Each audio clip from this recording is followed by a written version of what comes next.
Hey, what's up? This is Ricardo at Parts People, and in this video, we'll outline the steps for completing a part replacement on your Dell PC. Visit our website and use this coupon for a 5% off discount.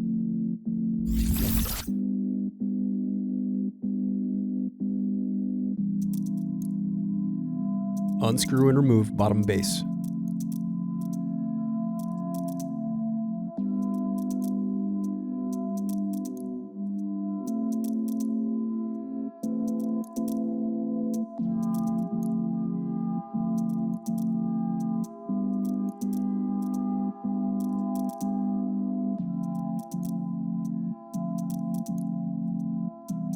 Now unscrew and disconnect battery.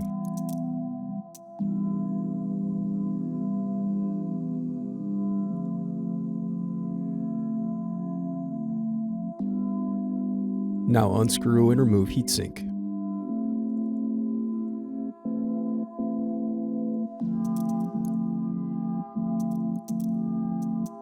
Thanks for watching. Don't forget to like and subscribe if you enjoyed this video. And if you need more, check out this playlist to watch other tutorials for your laptop. You can also click here to find parts for your laptop at partspeople.com.